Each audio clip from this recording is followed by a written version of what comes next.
This is the Pearson linear regression and scattergraphs time to revise video. So this is a good opportunity to remind you what you need to check on your calculator when you begin your exam. Because remember, you need to make sure your mode is in degrees instead of radians, and you need to make sure your diagnostic is on. Because if your diagnostic is on, you won't be able to find Pearson's, which is the R value. So make sure you have your diagnostic on. And you can do this really easily. You just go to the mode button. So on your calculator, see the mode, it's next to the second button. So click on mode. First of all, check that, are you in radians or degrees? So see, I'm not in radians, I'm in degrees. If I was in radians, it would look like this instead, and radians would be highlighted. So to be in degrees, you just go across, enter degrees, and then just check, did you select degrees? Yep, degrees is checked. And the way to check that your diagnostic is on so you can calculate Pearson, the R value, is look down the bottom of this screen. You can see on the screen it's got stat diagnostics and it says off on mine. So that's a problem. I need to switch mine on. The default setting on your calculator is off. You need to make sure your diagnostic is on. See, like that. So what you need to do is just check, when you start your exam mode, are you in degrees, sorry, make sure you're in degrees instead of radians. Go down to stat diagnostics and make sure it's on, because the default setting is the opposite, so you need to do this at the beginning of your exam. So now you've got that sorted, we can go and start to do some maths. Second grip. Takes you back to a blank screen. So this is about scattergraphs, Pearson's, and linear regression. Linear regression is like finding the equation of the line of best fit, like y equals 4x plus 7 and that kind of thing. Pearson's is like finding the correlation coefficient, like is it 0.9, like a strong positive correlation. Let's look at question 1. Alex and Chris are riding their bicycles together along a bicycle trail, and note the following distance markers at given times. So we've got time, which is your x value, and distance, which is your y value. Use graph paper to draw a scatter diagram of the data. This is important. We need to use 1 centimeter for 1 hour on the x-axis and 1 centimeter for 10 kilometers on the y-axis. So we need our x-axis to be at least 7 centimeters long, because see, it goes from 1 to 7. So our x-axis has to be at least 7 centimeters long because it's 7 hours in total. And our y-axis, which is the distance, has to be, because it's 1 per 10 kilometers, has to be about 11 centimeters high, because it needs to go up to about 110, because it goes up to 107 here. So we can erase that if you want. So you would have graph paper in your little example clip. This would be an example of a paper 2 question. So this scatter diagrams tend to be on paper 2 unless they've kind of set up the scatter diagram for you in paper 1. In paper 2 you get given a bit of graph kind of paper to be able to do it in your answer booklet. So we've got time going from 1 to 7 along the bottom. So you would grab a ruler. So this is why you need to bring this mysterious object that you might not have seen for a while. Where is it? It's at the top of my page. You need to bring a ruler. Bring a ruler to your exam, don't forget it. You might need to draw a graph. Bring your little ruler. Okay, so bring a ruler so that you can rule your x-axis. So my x-axis is going from 1 to 7, so let's see. So I'm going to use a straight line, and I'm going to make it green. So from 1 to 7, 1, 2, 3, 4, 5, 6, 7. So my ruler, as you can see, is not to scale. Each box of these represents 7 centimeters. You can go a bit further if you want. Oops. You can go a bit further. You can make it a bit longer if you like. It can be a bit longer, so long as it's at least 7 centimeters. And then you've got to mark it all in. So mark in 1, 2, 3, 4, 5, 6, 7. And you must label it. So remember, the first column is our x-axis. That's our independent variable, time. So we need to label it as well. Time, T hours. Label it exactly like they did in the table. Time brackets T hours. Don't change it, just leave it exactly as it is in the table. Now y-axis, we need to go up by 10 every 1 centimeter, and it's distance kilometers. So we need to go up 11. So I'm going to do this in green as well. keep going green, so I need to use my line tool. You would get your ruler and you would rule it all nicely. I'm going to delete my ruler now because I don't need it, but you will need it, so you keep yours.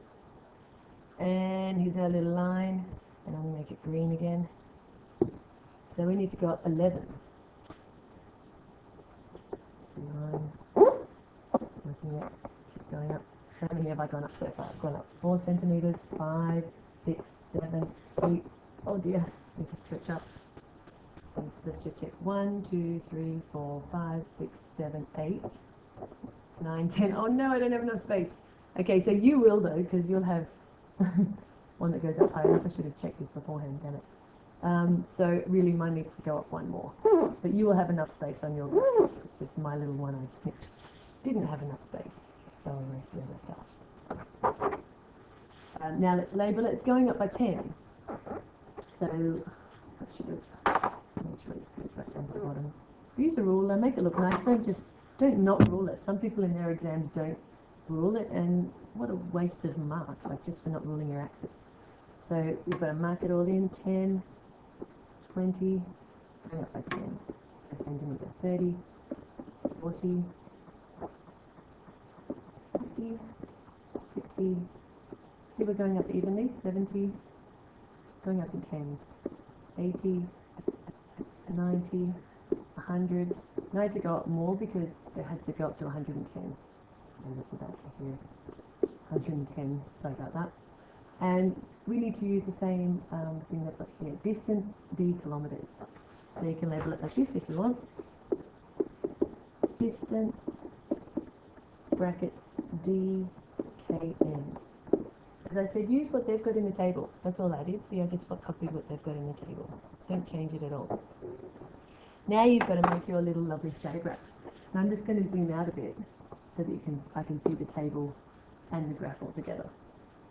That's a bit better. That'll do. Okay. Now we're going to plot our little points. So the first point is 157. So go across 1, go up to 57. So we've got across 1, that's easy enough. Go up to 57. So 50. And notice each little mini square represents 2. Because from 50 to 60, there's 5 squares separating it. So each little mini square represents a jump of 2. So to go up to 57, I've got to go up from across 1 up to 50. But then I've got to go up 1, 2, 3.5 squares to get to 57. And the board's not magically calibrated, so that's as good as I can do on the board. You'll be more accurate, I'm sure. So 157. Next one is 265. I'll do this a bit faster now. Go across 2, go up to 65. Please don't mess up a scatter graph because that's such easy marks.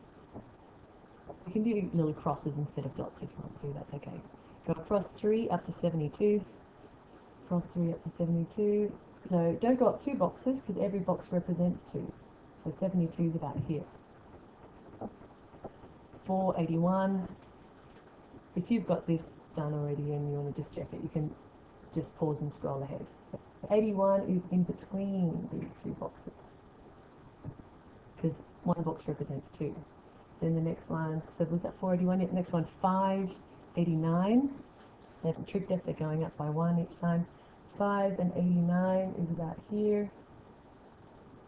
More like there. Yeah. Sorry, the board's just difficult to write on. 697. Go across to 6, up to 97. So I've got to go up 3.5 boxes to get up to 97. Then the last one is 7 and 107. So go across to 7, go up to 107, which on my dodgy graph is a bit difficult to do, so I'm just going to have to say it's about here. On your graph, you can be a lot more accurate. So have we finished? Let's just double check. Use graph paper to draw a scatter diagram of the data. Use 1 centimetre to represent 1 hour, and so on. Yay, we've done our scatter graph. Cool. Now let's answer the other stuff. Now write down for the set of data the mean time, which is t with a little line across it, and the mean distance, d with a little line across it. So you could work it out by hand. You could add up all the numbers for the time, 1, 2, 3, 4, 5, 6, 7, 8, 9, 7, sorry. Add up 1 plus 2 plus 3 plus 4 plus 5 plus 6 plus 7, and then divide by 7, and you could get the mean. You can also, and same with the distance, you can add them up and divide by however many bits you've got. Or you could working them out on your GDC, which is what I'm going to show you. So I'm going to show you on GDC. So remember about your GDC is always the best thing to do. So we're doing stats. So whenever you're doing something to do with statistics, you probably want to go to the stat button. Now where's that? Here it is, stat. And to make enter stuff into your tables, go stat edit. So press enter. Here come your awesome tables. If, for example, you had something in here, remember if you had something in here already and you didn't like it and you just wanted to get rid of it, you can always type over it, but even easier, go up to the heading, like go so that L1 is highlighted. Do not press delete whatever you do. If you press delete, it's going to erase this whole thing and then you're going to have to reset your memory. At the end of this lesson, I might show you what happens if you did that by accident. If someone's done that in an exam, they press delete and erase their tables and it kind of confuses them. But what you should do, don't press delete, press clear and enter. So highlight L1, press clear and enter. See, it emptied out the whole thing for you. So that was a lot easier. So highlight L1, press clear and enter. Now what we've got to do is we've got to enter in all the times according to this. Let's go back to my calculator. Enter in all the times. 1, 2, 3, 4, 5, 6, 7. Easy. 1, enter. 2, enter. 3, enter. 4, enter. 5, enter. 6, enter. 7, enter. And so on. And in L2, because I know in part 2 I'm going to have to work out the mean distance. And so let's just keep the x in L1 and keep the y values in L2. L2 is already empty. If it wasn't, I'd go up to L2 and highlight L2 and go clear and enter. Let's enter in our distances from the table. 57, enter. 65, enter. 72, enter. 81, enter. 89, enter. 97, enter. 97, enter. 107, enter. So what I've done here is intentionally try to show you where things can go wrong.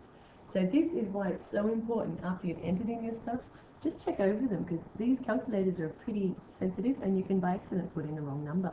Can you see where I've made some mistakes in my L2? Have a look. That's right. So I might have felt that I pressed 72, but the calculator didn't fully understand that I'd pressed the number 2. So go back and check it. 72, let's see. So we've got 57, 65, 72, 81, 89, 97. Oh, I shouldn't have 2 97s. I should have 107. Oh no, what do I do with this little one here? Let's see. Can we clear it? No, we can't clear it. What can we do? Can we delete it? Yes, we can delete it. So whatever you do, don't delete when you go up to L1 and L2, but you can delete an individual entry in those little columns. So I press the delete button to get rid of that little thing. So now we've got the right data, 1, 2, 3, 4, 5, 6, 7. Really important to check you've got the right numbers, because you're going to end up doing lots and lots of questions with these lists. So if you had the wrong numbers in the lists, you won't get any marks for any of those. So we've got the right data in the list, so let's go back down to the question. Write down the mean time. So we've gone stat edit to enter in our data. We need to calculate the mean, so it's a statistical thing. So it's a statistical calculation. So go stat calc. And it's 1 bar stats because we're dealing with 1 column of variables each time. Mean time, there's only 1 column of variables in this case. Our list is all in L1, so we've got to tell them it's in L1. If, for example, it said, if there was L3 there instead and we wanted it to be L1, you just press second 1 and see that makes L1 happen. Frequency list, it's not a frequency table. It's not like the first list is the X values and the second list is the frequency values. They're separate lists. So leave the frequency list clear. If there was something in there, like if you had L2 in there, then you should clear it. Because it's just, the time is just 1 list of data. There's no frequencies or anything in the second column next to it. So leave frequency list clear and calculate. So there's heaps of stuff. So the first one is the mean. X with the line on it is the mean. So our mean time equals 4. Now just check, do we have any units? Because we don't want to lose marks just for units. So just check, what is that units for time according to the table above? That's right, it's hours. So let's make sure to write in our units, because we don't want to lose marks for something as silly as that. That would be irritating. Just showing you the other things that come up. See the standard deviation, the funny fishy thing kind of thing standard deviations in there. It's that kind of sigma sign, sigma x. As if you scroll down, you see things like Q1 is the lower quartile, the median is 4, Q2 is the upper quartile, which is 6, and the minimum and the maximum are 1 and 7. So they're just showing you the other useful thing that comes up, standard deviations and other thing. So now we've found the mean time, now we need to find the mean distance. So let's go stat, calc. We've already entered the distance into L2. So we've got to tell them we want to use the calculations from L2 because we've already found L1, the time mean. Now we need to find the mean for distance. So go second 2, and that has made suddenly our list for L2 instead, the distances. It's just a single list of distances, single column, so there's no frequency column next to it, so just leave frequency blank. Make sure there's nothing there. If there's something there, please clear it. Then calculate, enter. Here's our mean distance. So our mean distance, as you can see, equals, I can't see it anymore. Now, what you might want to do is write it out to lots of decimal places. 81.14285, 14285, ... And then round to 3 sig figs. So that way, if you make a mistake rounding to 3 sig figs, because you've written a really unrounded answer before it, they might not care so much if you don't round correctly to 3 sig figs, but try your best. 81.14 means 81.1 3 sig figs. And what's our units for distance according to the table above? That's right, it's km. So 4 hours, 81.1 km, and leave your unrounded answer before that. So mark and label the mean point, which is the mean of t and the mean of d, on your scatter diagram. So the mean of t is 4, the mean of d is 81.1. You don't have to write this coordinate out, I'm just doing it to show you what I'm about to plot. So we've got to go across on our scatter graph above, we've got to go across 4 and up to 81.1, plot a point and label it capital M. Don't label it lowercase m, label it what they tell you to label it. I'm going to do it in red because that's cool. Go across 4 and up to 81.1. Cross 4 up to 81.1. Oh my goodness. See, the one that's already there, yeah, 81's already there, so 81.1, it's pretty close to the same point, isn't it? How boring. Normally it's somewhere slightly different to the other points. But 81.1 is pretty much almost very similar to where 81 is anyway. But that's all correct. Alright, okay, so that little question was done. Mark and label the mean point on your scatter diagram. We've done it. Go across 4 up to 81.1. Let's see what's our next question on the next page. Write down the equation of the regression line for the data given. So we want to do linear regression on GDC. We're going to do a linreg on the GDC. Let me show you how to do a linreg. What's awesome is, remember if you went to stat edit, notice you've already got the X data in L1 and you've already got the Y data in L2. That's why I started to do it this way, because I figured, I bet you they're going to get me to do a linear regression and a Pearson's calculation later. In which case you need L1 to have your X data and L2 to have your Y data. Once you've done that, it's easy. So it's a statistical calculation again. So go stat calc, because it's a statistical calculation. Now it's not 1 bar stats. Have a look, is there anything on there that looks like it's a linear, says linear regression? That's right, number 4. Number 4 is linear regression. This is also how you find Pearson's. So because your diagnostic is on, let's just go back to here. X list is, no, it's not L2, it's L1, isn't it? Our X data is in L1, so go second 1. X data is in L1, Y data is in L2. If it doesn't say that, then go second 2. There is no frequency list because it's not a frequency table, so leave that blank. If something's there, please delete it, please clear it. Now just go down to calculate. Yay. So notice that it's told us what the R value is. R is 0.999. So if we want to know the R value later, that's awesome because it's been worked out for us. They write down the equation of the regression line. They want us to write down y equals ax plus b, but they want us to sub in the a and they want us to sub in the b. So what you should do is, it's okay if you write y equals, something like a is 8.25, you can write y equals 8.25x plus 48.1. You could also think that your y, according to your table here, your y is actually d and your x is t. They'll normally accept kind of both. Oops. So I'll show you both versions. So I'll show you where you can write it as y equals, a was 8.25. Don't forget to write the x. A lot of people forget to write the x because it's y equals ax plus b, and you just sub in the a and you sub in the b. Y equals 8.25x plus 48.14 blah blah blah. So you might want to on the side kind of write out what b is. 48.1, what was it again? Just so in case you make an error around it. 48.14285. So now you've written out the unrounded version of that. So if you make a mistake rounding it above, they might not care so much.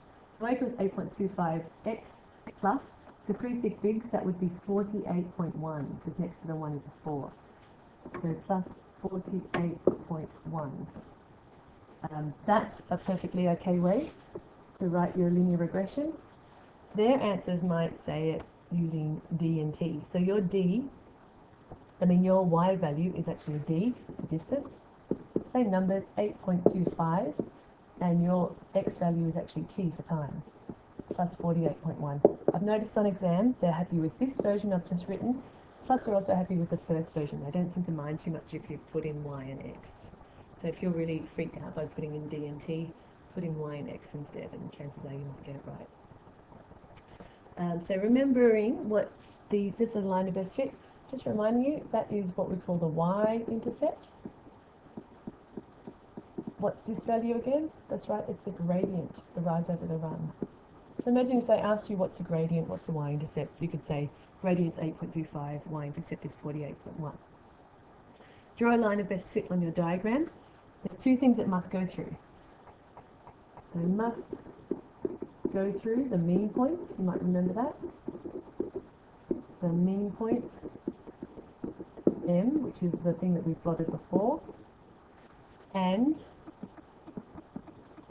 have a y-intercept that matches your linear regression. Y-intercept of 48.1 according to your linear regression above. So let's make sure, let's go back to our scatter diagram. Let's draw a straight line that goes through the mean point M and has a y-intercept of 48.1. So what do I mean by that? So I'm going to need to select the line tool. You'll get your little ruler out, of course. Actually, you get a ruler. I'll do it in yellow. So 48.1 is sort of around here. So see, by y-intercept, I mean it cuts through the y-axis. So what's awesome is the examiner is going to look for two things. Three things. It has to be a straight line, of course. It has to go through the y-intercept, which is at around about 48.1, and has to go through your mean point. So that's two things they're going to look for. Make sure you do that when you do your line of best fit. Awesome. F. Using your graph, estimate the time when Alex and Chris pass a distance of 85 kilometers. Give your answer correct to 1 decimal place. Okay, interesting. So using a graph, so we've got to go up to 85 and read across and down, because distance is on the y-axis. And a way you can kind of show you're working out for this, you can use these dot lines. So 85 is that here. I kind of like this method, so more like that. Sorry. And then we'll use a ruler, of course. Don't do what I'm doing. This is awful. It's hard to do on this board. So let's see, what do we have? Would you agree it's about 4.5? Because I say to go to 1 decimal place. 4.5 hours. So my working out was a dot and 4.5 hours. Don't forget to write your units to 1 decimal place. So we went across to up to 85 and read across and down from the line. But that was using a graph. Using your equation. Remember, our equation is y equals 8.25x plus 48.1. We've got to use that. Calculate the distance marker passed by the cyclist at 10.3 hours. So remember, the time is the x. So So we were putting in x equals 10.3. Distance is the y. So let's just show that working out. Distance equals 8.25 multiplied by 10.3 plus 48.1. And then we just work out our little answer. Here's our answer. So, let's do it on the calculator. Work it on the calculator. Just go second quick. 8.25 times, you can put times instead of brackets if you want. I use the brackets, times 10.3 plus 48.1. Enter. Do they tell us to round it to anything? No, I don't really care. So that's 133.075. You can write down 133.075. I'd write down the unrounded and try 3 sig figs. And so to 3 sig figs, that would be 133. But the distance is in kilometres according to our table. So that's how you use your equation. So don't use the, we could have used a graph, but the question said use the equation. So if you use the graph, you might not get marks for it. So use whatever they tell you to use. Now this is interesting. Is this estimate of the distance reliable? Give a reason for your answer. So it's saying at about 10.3, saying that the time is 10.3, it's saying that the distance is 133. Is it reliable? It's nothing to do with your correlation coefficient, it's more to do with your table of data. So a value of 10.3 on x and time and a distance of 133, does it fit in with the range of data that you've collected? So time of 10.3, would you agree it's outside of the range from 1 to 7? And 133 is also outside of the range of distances collected. So it's outside of the range of data collected, so it's unreliable. Oh dear.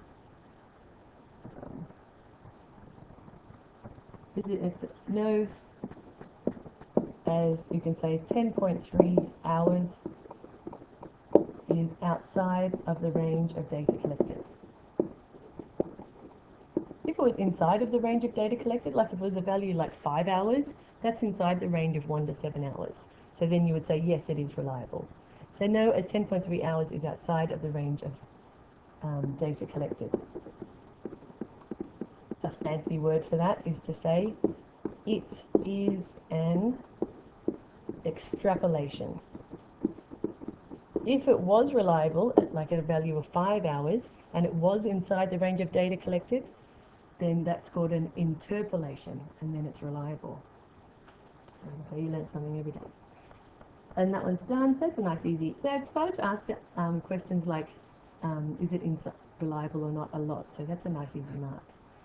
State the Pearson's correlation coefficient, R, and describe the correlation.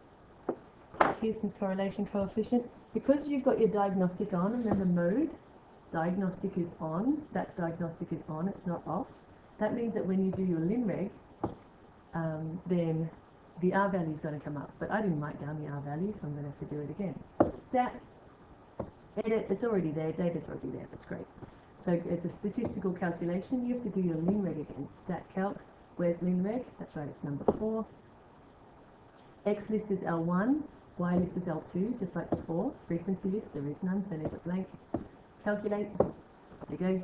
So when we do this, where is our R value? Is it the R squared? No, it's not. We don't do R squared in our course. It's the R value.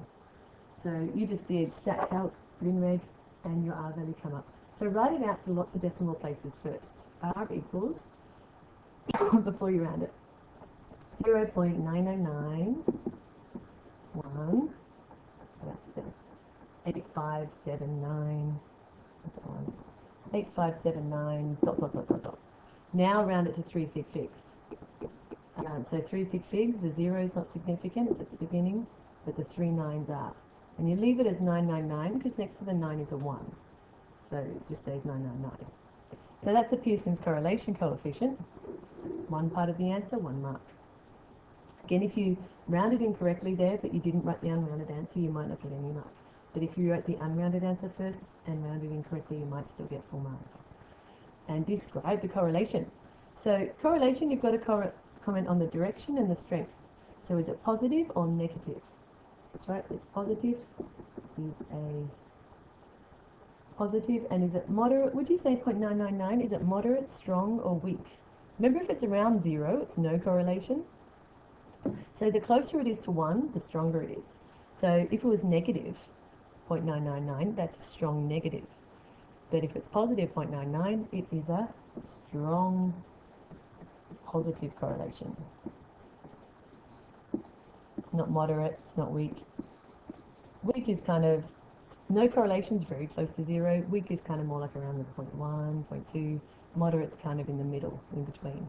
Strong is kind of pretty, like 0.9 onwards, or 0.89, something like that.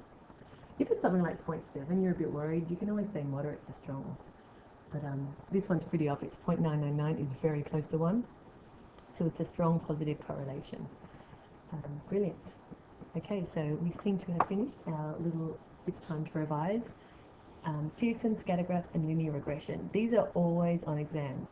I've never seen an exam that doesn't have it. So please make sure you understand how to do it, because it's easy. It's just hard to remember without brushing up first on your skills. Okay, thanks for watching.